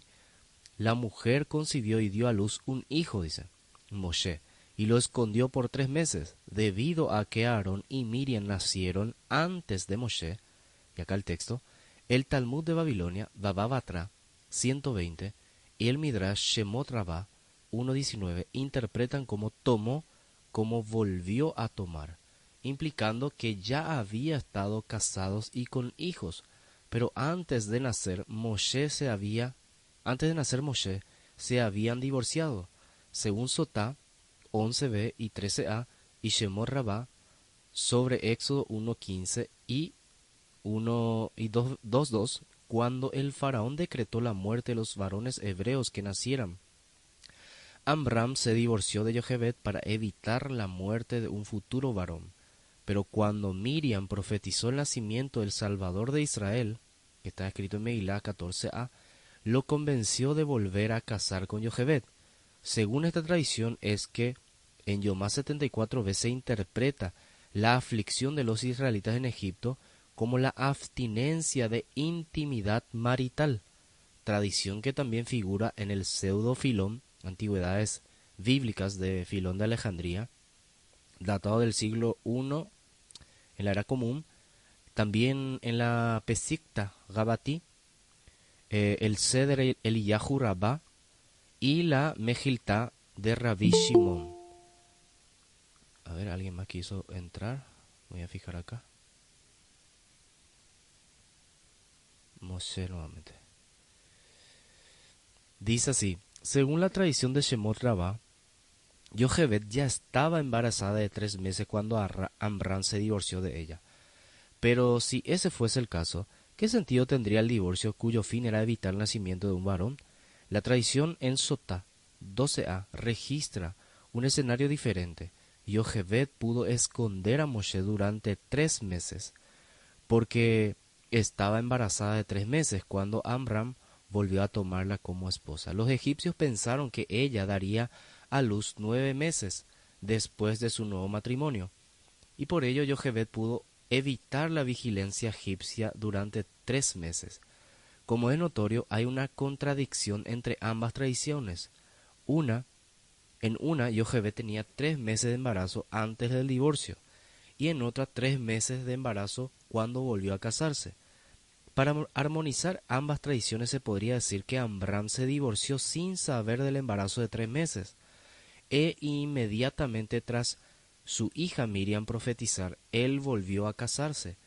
Sin embargo, el Targum Yonatán presenta un escenario que valida la tradición de Sotá e imposibilita que se armonice con la tradición de Shemot Rabbah, y según el Talmud Yonatán, menciona en Números 11:26 que tras Amram divorciarse de Jochebed, ella se casó con Elisafán y tuvieron 2 hijos, Eldad y Medad. Después se volvió a casar con Amram y tuvo a Moshe. También Crónicas de Moshe y Sefer Hayashar, que son obras judías del siglo posterior con informaciones de siglos anteriores, registran que hubo un periodo de 3 años de divorcio, lo cual valida la tradición de Sotá 12, que además registra la enseñanza del Rabí Yehudá Bar Seviná, el cual menciona aspectos milagrosos del embarazo de Jochebed. Por ejemplo, la concepción a los 130 años y su rejuvenecimiento, niños danzando ante Jochebed y ángeles cantando en la ceremonia del nuevo matrimonio. El Salmo 113:9 dice: la madre de los niños se regocija. Todas estas imágenes indican claramente que ella ya estaba embarazada del Salvador de Israel, estando divorciada de Amram. Incluso el texto de la Hagadá de Pesaj, al mencionar Deuteronomio 26:7, dice que el Eterno vio nuestra aflicción. Interpreta como en Yomá, que se refiere a la abstinencia de intimidad marital, y el texto que usa de apoyo es Éxodo 2:25, donde dice: y vio Elohim a los israelitas y Elohim conoció. La relación entre ambos textos se encuentran en el vocablo conocer, cuyo significado tiene la connotación de intimidad marital. Es decir, Elohim vio que los israelitas no practicaban la intimidad y las mujeres o quizás solo Yoheved concibió por el poder del Eterno, dice. En conclusión, un posible escenario basado en los escritos ya mencionados sería el siguiente. El faraón emite el decreto de muerte y Amram se divorcia de Yoheved. Tras estar separados por un tiempo considerable, Miriam profetiza el nacimiento del Salvador de Israel y Amram se vuelve a casar con Yoheved. Para la fecha tenía 3 meses de embarazo, habiendo concebido de forma sobrenatural durante el periodo de separación. Estas imágenes son similares a las empleadas en el embarazo de Miriam, la esposa de Joseph. 1. Separación. 2. Anuncio profético. Y 3. Reencuentro con la embarazada por la voluntad divina, dice. Muy interesante el comentario que coloca Abiel en esta parte. Y continuando el texto, ya para concluir, después de hacer los comentarios, ¿verdad? Nos quedamos en la parte donde dice: dará a luz un hijo y llamará su nombre Yoshua, porque él liberará a su pueblo de sus iniquidades. Y todo esto sucedió para completar aquello escrito que procede del Eterno a través del profeta. Y aquí la joven concebirá y dará a luz un hijo y llamará su nombre Immanuel, queriendo decir Elohim está con nosotros. En cuanto Joseph despertó de su sueño, hizo exactamente como le había ordenado el mensajero del Eterno. Y tomó a su esposa, pero no tuvo relaciones conyugales con ella hasta que dio a luz a su hijo primogénito, y él le puso por nombre Joshua. Entonces ese es el texto que tenemos del Mateo hebreo de Shem Tov y Ben Shaprut. Por eso digo que es importante revisar los otros textos más antiguos, griegos, principalmente porque hay griegos, como mencionaba el hermano. Hay un escrito, me imagino, que Ben Shaprut también agarró y tradujo, y es importante investigar eso. Si encontramos el texto, podemos también validar más todavía este concepto, este segundo concepto. Recordemos, la primera postura dice sí tuvo relaciones sexuales. La segunda postura dice no tuvo relaciones sexuales. Entonces, la postura de que sí tuvo relaciones sexuales, lo que no tuvo relaciones sexuales, ya más o menos le presenté. No sé si quieren comentar alguna cosa para continuar. El texto ya está analizado, por así decir. Por esa razón yo digo, en mi caso tiene mucho más sentido esto, por el hecho de que cuando me fui al libro les invito a leer para que puedan entender el tema de la Debekut y la unión mística y todo eso. Si quieren el libro les puedo pasar también. Y si surgen más preguntas, dudas, podemos ir también haciendo una segunda parte de esto, ¿verdad? Adelante.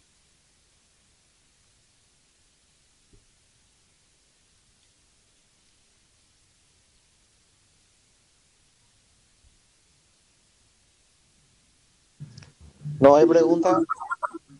Bueno, no, para entender nomás. Entonces, el tema, la duda, para ver si entendí bien, la duda no es que dudamos que sea el hijo de Joseph, lo que dudamos es la forma como se concibió, ¿verdad? Esa es nomás la idea.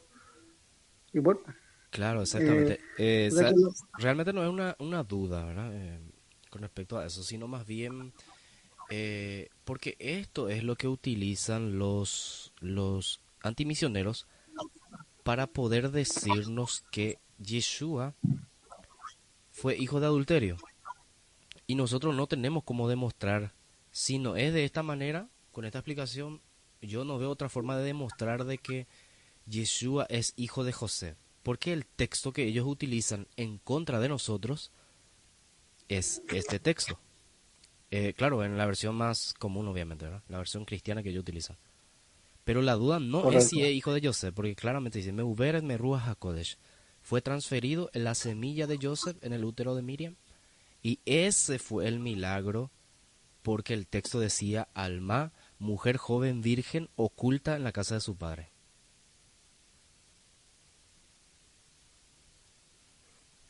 Sí, entiendo. Entiendo ese es el tema. Y bueno, es muy complicado sacar de la escritura por algo más, ¿verdad? Sino que analizar y reanalizar y bueno, cada uno. Yo particularmente, pero una opinión mía es, creo que sí hubo relaciones sexuales y que no, que eso no le saca nada. Ahora de por qué están así la escritura que nos llegó, ¿verdad? No, acuérdense que lo que hacían los romanos era tomar las religiones de otros pueblos y mezclaba con lo que ya tenían. Y lo mismo hizo, entiendo, con el Nuevo Testamento. Tomó la escritura hebrea en ese momento y mezcló con lo que ya tenía. Y aparecieron esos evangelios, porque de alguna u otra manera los que nos llegaron no es puro, ¿verdad? No, no es muy ya fiable. Por eso yo digo de repente que está complicado el tema. No tenemos mucho de dónde agarrarnos para afirmar de lo que yo creo es cierto o de lo que ustedes creen o lo que realmente se dice. Lo que sí deja en evidencia es para que mucha gente diga, bueno, que Yeshua era o Jesús y hijo del adulterio. Entonces, no. O sea que echa de cabeza para abajo, para mi opinión, que tuvo relaciones sexuales porque dijo que no le conoció hasta que nazca. Entonces quiere decir que no hubo relaciones sexuales. Para poder entender la de Bekú, la unión mística, hay que estudiar la cábala. Sin estudiar la cábala no se va a poder entender la unión mística de la expresión de la de Bekú, ¿verdad? Se cae para mí el argumento que yo tenía también de las relaciones sexuales que no le conoció hasta que tuvo a su hijo. Después que tuvo a su hijo, le conoció directamente, directamente. Bueno, el tema del nacimiento de Moshe. Yo había leído hace tiempo ya el libro de Serge Yashar, que el papá de, o sea, que el esposo de la mamá de Moshe, ellos se separaron. Después escuchó a su hija Miriam cantando ahí, profetizando que su mujer iba a tener un hijo varón, que iba a ser el redentor de Israel, y se asustó su papá y se fue le agarró a lo que era su esposa y tuvieron relaciones sexuales, y con esas relaciones sexuales nace Moshe. Ese yo leí en el libro de Yashar, hace tiempo ya. Lo que no tenía información es que ya estaba embarazada cuando se separaron, o porque yo entendí que se separaron y después agarró y consumió y nació Moisés para el Redentor de Israel.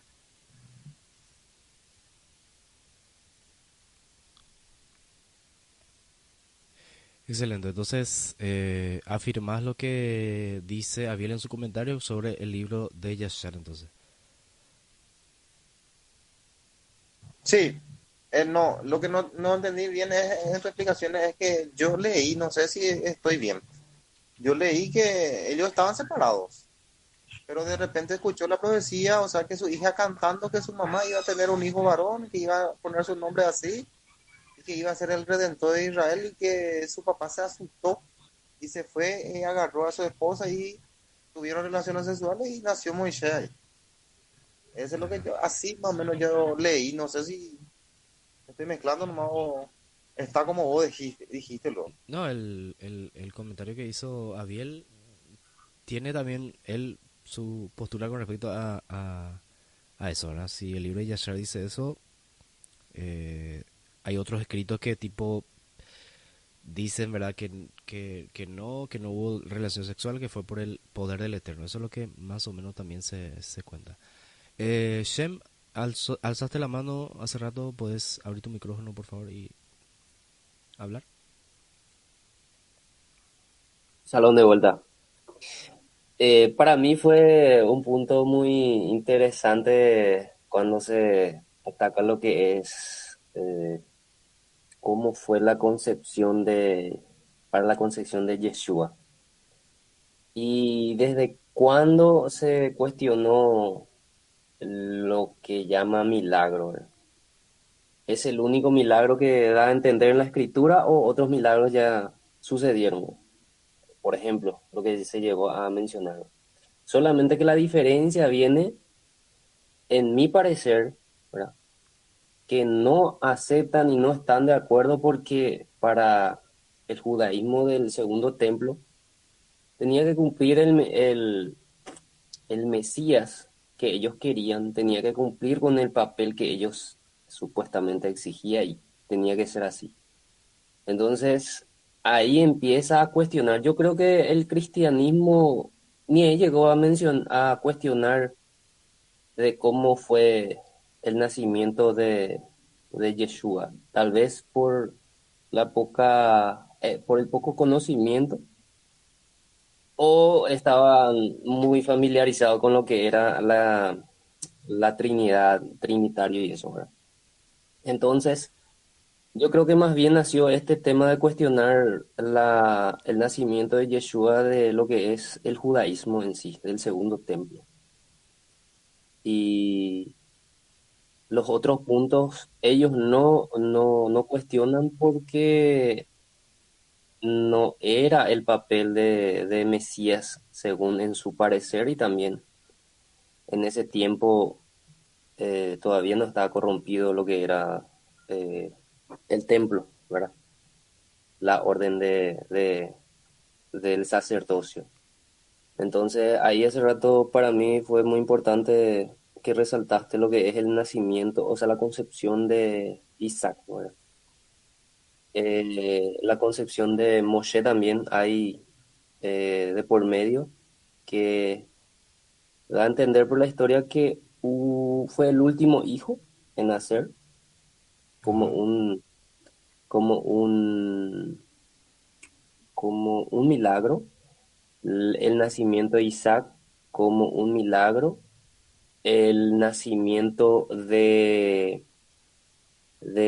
Shishon, que es Sansón, solamente que aparentemente él es el primero.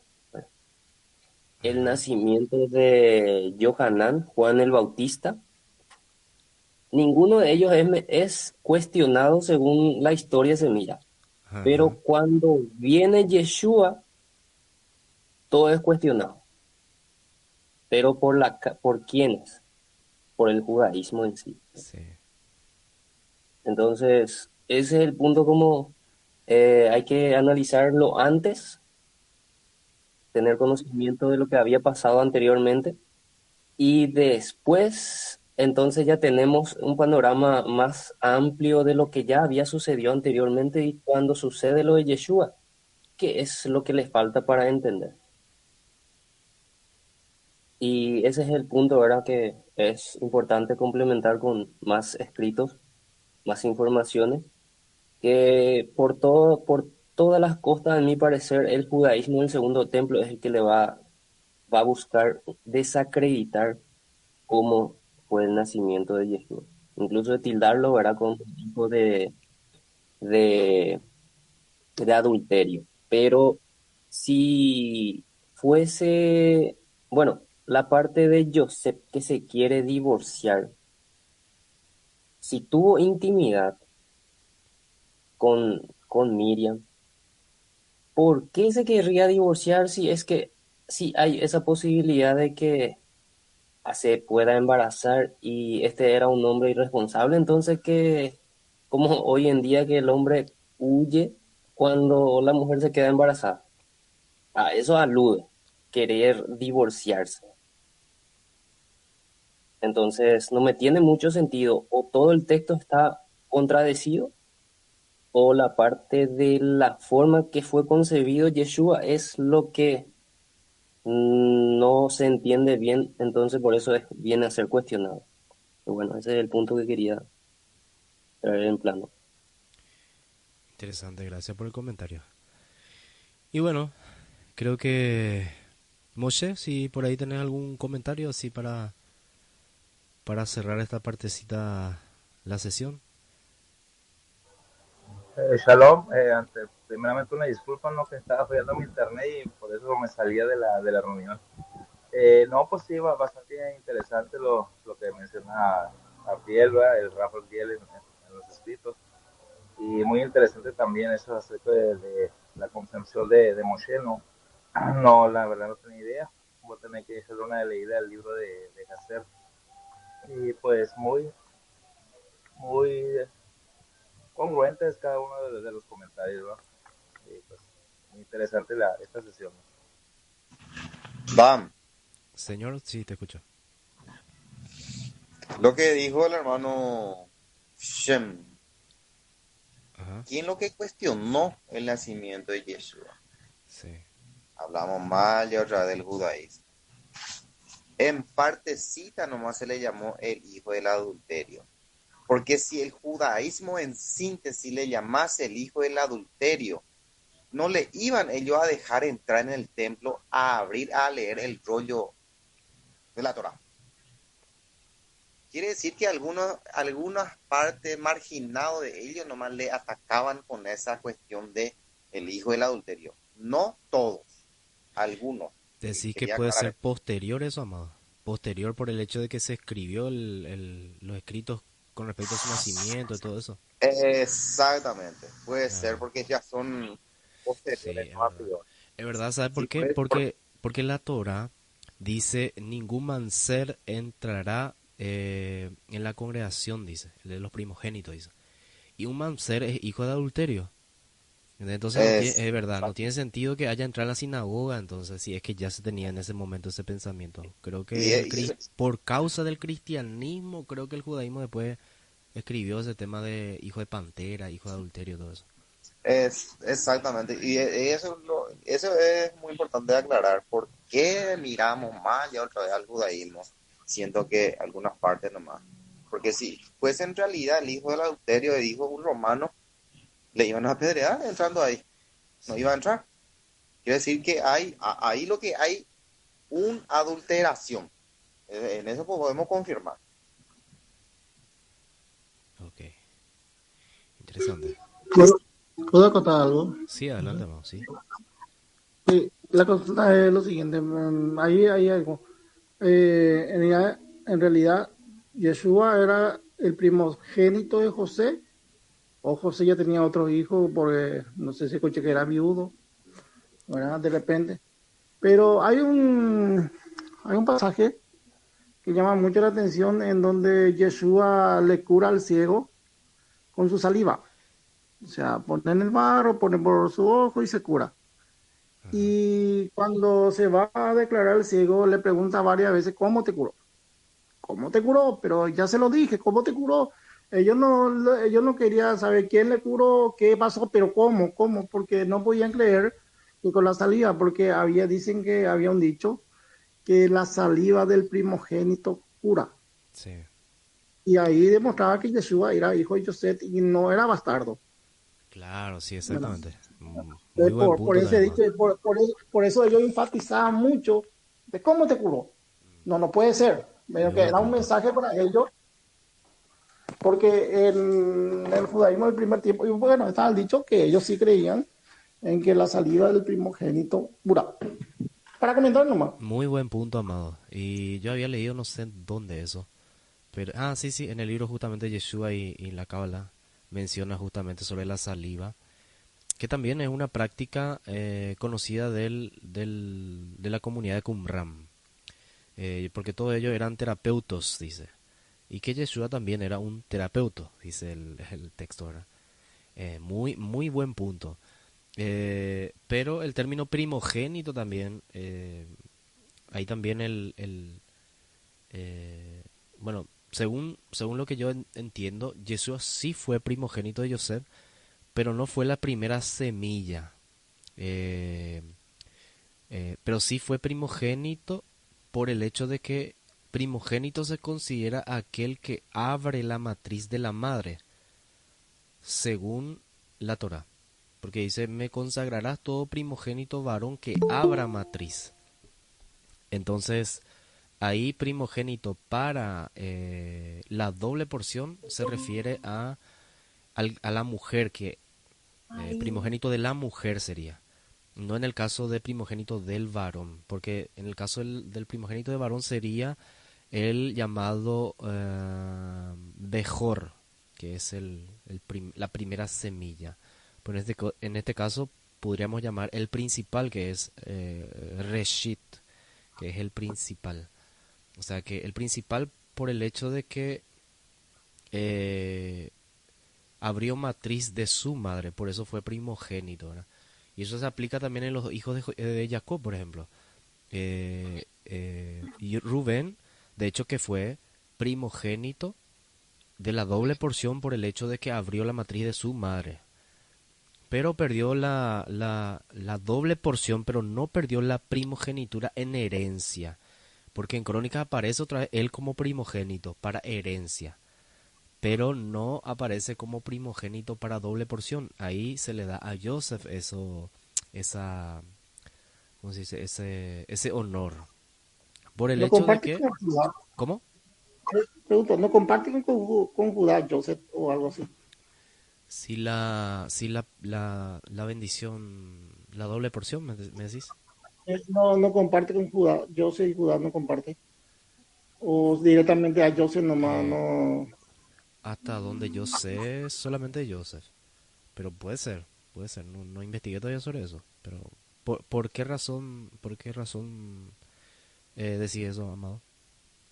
No, en algún lado nomás había leído que por esa razón que había compartido, hablaba de que sí, correcto, a Joseph le iba a dar una bendición, pero que iba a compartir con Judá no recuerdo ni por qué era, ¿verdad? No le presté mucha atención, pero sí, y eso yo tenía entendido, ¿verdad? Que estaba compartiendo con Judá. Por eso es que Judá tenía eh, también la doble bendición. Y eso se ve a través del tiempo, ¿verdad? Interesante también. Eh, ¿Quiere que iba a decirme? Se me fue. Bueno, ¿alguien más quiere comentar algo más?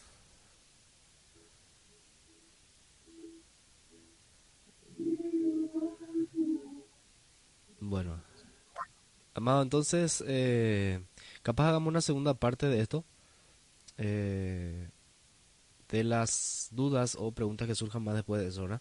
Les comento que esto va a ser subido en el canal de YouTube, si ustedes me dan permiso. El canal que tenemos ahí en YouTube sobre algunos temas específicos que estamos tratando siempre, ¿verdad? La vez pasada subí un audio, realmente yo convierto en audio, no pongo como video, sino más bien como audio, sobre Pesaj, creo que fue, sobre Pesaj, el análisis que hicimos sobre Pesaj y la forma como se observa en la tradición nazaratí. Y eso subí en YouTube, ¿verdad? Para que los hermanos pues, después tengan duda ahí, se van ahí para poder mirar y escuchar lo que hablamos en ese audio. ¿Está bien? Entonces, amados, yo me despido. Estuvimos casi 3 horas conversando y les agradezco a cada uno de ustedes por estar presente. Después les voy a pasar el link del video, audio, para que así también puedan ir compartiendo o escuchar de vuelta y reanalizar todos estos puntos que estamos hablando. Les agradezco mucho, muchas gracias por cada uno de los comentarios y aporte que estuvieron haciendo. Como dijimos al principio, esto no es un debate, sino más bien un análisis, ¿verdad? Un pequeño análisis de posturas con respecto a ciertas cosas. Y esto para mí es enriquecedor. Excelente, excelente. Shalom. Excelente. Bueno, Shalom, entonces por acá. Shalom. Y esperemos tener, no sé, alguna persona más en otro video que pueda querer compartir o inclusive si alguien quiere debatir, ¿verdad? En el punto de vista, puntos de vistas, podemos nosotros también recibir invitación o comentario. Ahí le estuve invitando a una persona que es apologeta cristiano, ¿verdad? Ahí en TikTok le hice una invitación, no, No me responde todavía. Y cuando me responda, a ver, vamos a ver la historicidad que tiene con respecto al cristianismo, que es algo muy importante también.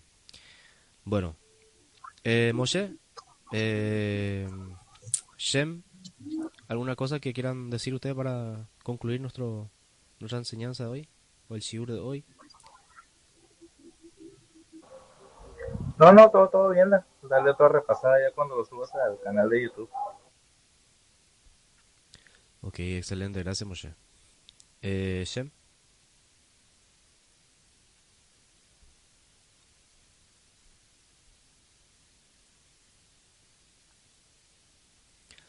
bueno, creo que el hermano está ocupado. Bueno, shalom para todos. Que tengan buena noche, amados. Bueno, Seguimos en contacto ahí por el WhatsApp. Cualquier cosita estamos a disposición de ustedes. Shalom, shalom, bendiciones. bendiciones para todos. Shalom.